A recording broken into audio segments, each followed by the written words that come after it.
Hola queridos estudiantes, espero se encuentren muy bien el día de hoy. El tema que corresponde es niveles de organización biológica.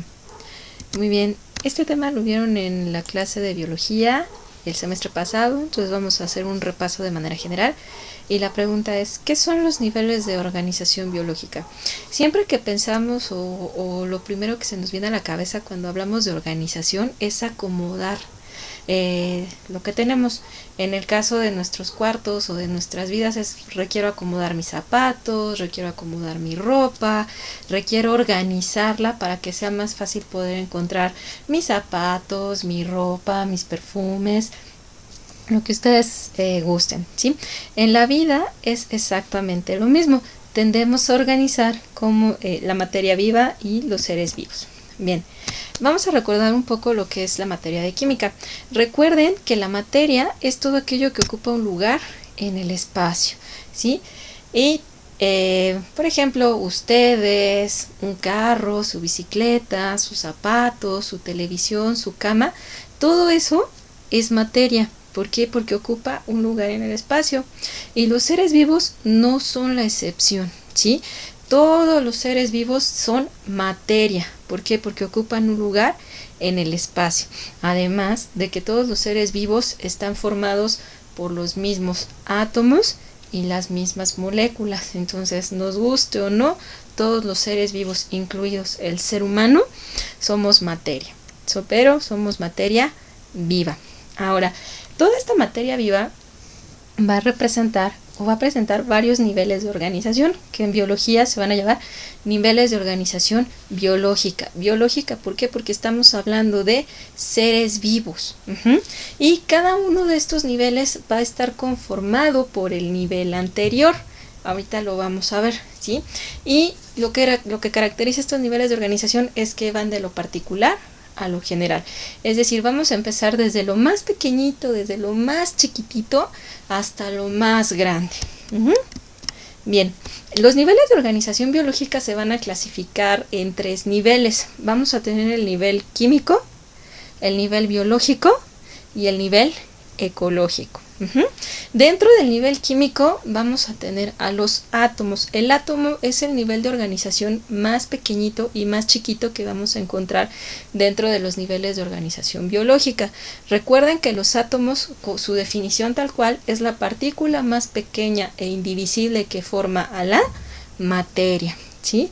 Y los átomos a su vez van a estar conformados por partículas más pequeñitas que se conocen como partículas subatómicas, que son los protones, que son de carga positiva, los neutrones, que tienen carga neutra. Tanto protones como neutrones se van a encontrar en el núcleo del átomo.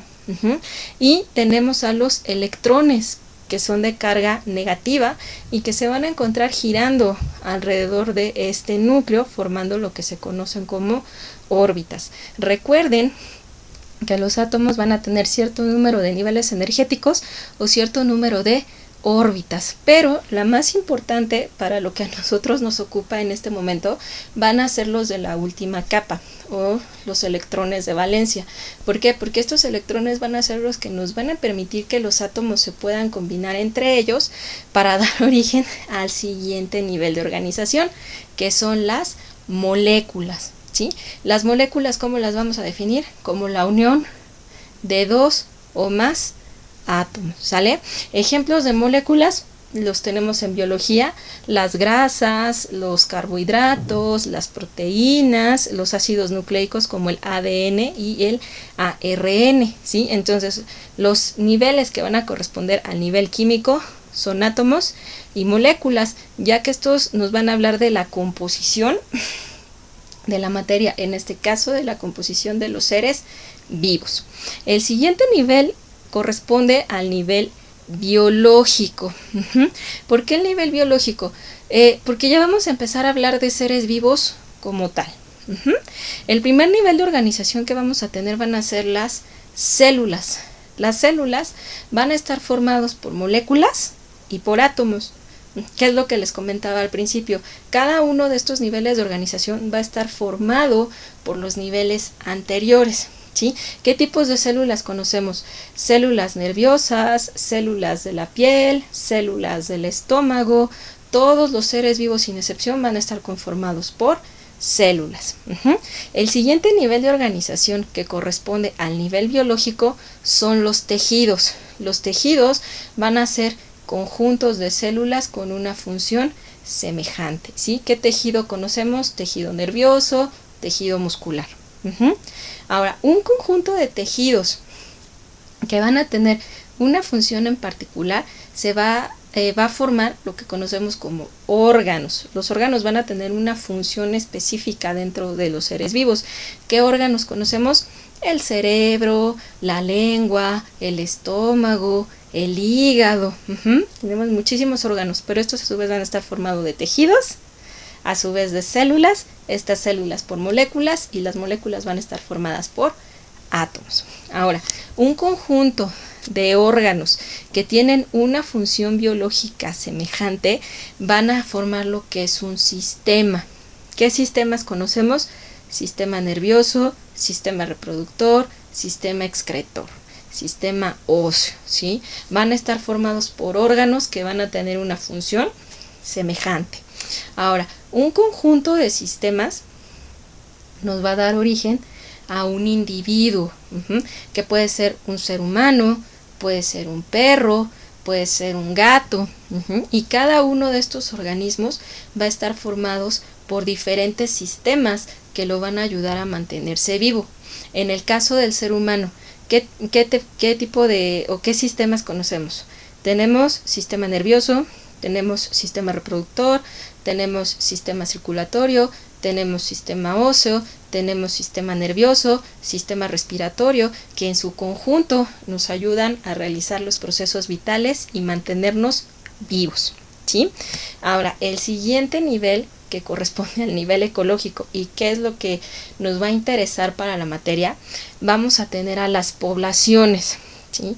Una población se define como el conjunto de individuos de la misma especie que se pueden reproducir entre sí y dejar descendencia fértil. Esta definición se oye muy bonita, pero de manera general, ¿qué quiere decir? Que van a ser organismos que van a pertenecer a la misma especie, pero que tienen la capacidad de reproducirse y dejar crías o dejar hijos que a su vez se van a poder reproducir. Un ejemplo bien evidente, el ser humano. La especie como tal de nosotros es el Homo sapiens. Tenemos hombres y tenemos mujeres. ¿Se pueden reproducir entre ellos? Sí. Una vez que se da el proceso de reproducción, nos da como resultado a los bebés. Los bebés van a poder crecer, van a poder reproducirse y dejar más bebés, ¿sí? Pero la característica de la población es que son organismos de la misma especie. Lo vemos con los perritos también. Los perritos, la especie como tal es Canis familiaris, ¿sí? Hay hembras y hay machos. En la temporada de celo es bien evidente que vemos a las perritas que se reproducen con machos, y qué es lo que genera que haya crías de perritos. Esas crías van a ser la descendencia fértil, que lo que va a hacer es permitir que esos perritos se puedan reproducir cuando estén en la etapa adulta y permitir la continuidad de la especie. Esto porque lo quiero dejar muy claro, porque el siguiente nivel de organización a veces existe un poquito de confusión, porque es muy semejante la definición, pero no es lo mismo. El siguiente nivel de organización es la comunidad. Una comunidad se va a definir como el conjunto de poblaciones de diferentes especies que comparten el mismo espacio y generan relaciones entre sí, relaciones de competencia, de depredación, de simbiosis, de parasitismo. Eso lo vamos a ver más adelante. Pero, ¿dónde puedo ver yo un ejemplo de comunidad? En sus casas, los que tienen jardín, ¿sí? Fíjense, sobre todo también si tienen mascotitas, su perro es una especie diferente, su gato no es la misma especie que el perro, y ustedes no son la misma especie que ni el perro ni el gato. Ahí ya estamos hablando de tres organismos diferentes, ¿sí? Por ejemplo, los gatos, es muy común quienes tienen gatos, que de repente ven a los gatitos que andan correteando a las lagartijas, que andan correteando a los pájaros o andan correteando a los ratones. Ahí tenemos una relación de depredación. Ahí estamos viendo un ejemplo bien evidente de la comunidad, si lo quieren ver en pequeñito, pero muy evidente. ¿Por qué? Porque el gato es un depredador. Y está buscando a sus presas, que pueden ser lagartijas o que pueden ser ratones o que pueden ser pajaritos. ¿Qué otros organismos pueden ver en su casa? Tienen plantas, hay quien tiene árboles frutales, limones, duraznos, granadas, tienen rosas, tienen malbones, tienen hierbas, tienen epazote. Entonces, si se dan cuenta, en un mismo espacio están conviviendo diferentes especies, ¿sí?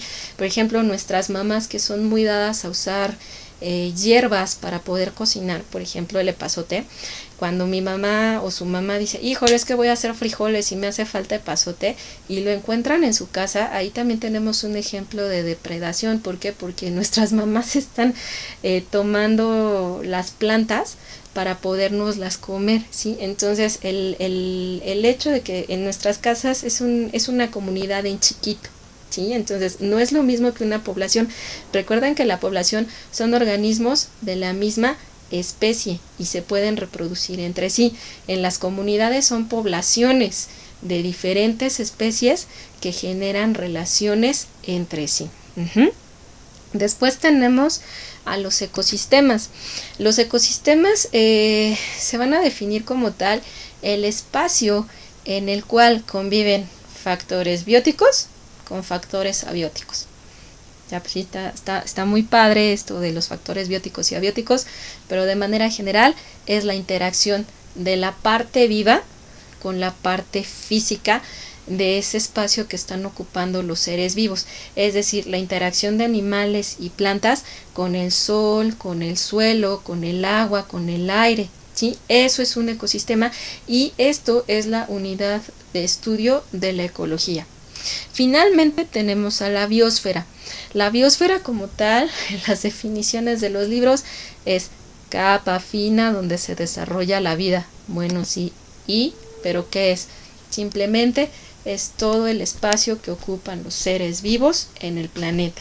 Por eso es la capa fina donde se desarrolla la vida. ¿Por qué? Porque se refiere a todas las formas de vida que existen en el planeta. Si se fijan, fuimos de lo más chiquitito, que son los átomos, hasta la biosfera, que es lo más grande, y cada uno de estos niveles de organización se iba formando del nivel que estaba abajo de él, ¿sí? Bien. Ahora, en ecología, los niveles de organización que nos van a interesar a nosotros es población, comunidad, ecosistema, el bioma lo vamos a ver más adelante, y la biosfera. ¿Por qué? Porque aquí ya vamos a hablar de relaciones entre organismos de la misma especie, organismos de diferentes especies y la relación de los organismos con su medio físico, es decir, con el agua, con el aire, con el sol, que son indispensables para que estos organismos puedan continuar viviendo, ¿sí? Esto ya lo explicamos en la diapositiva anterior. Y bueno, con esto estaríamos cerrando este tema. Las fuentes de consulta se las presento. Si tienen alguna duda, nos vemos en la plataforma para poder aclararla. Que tengan muy bonito día y muchas gracias.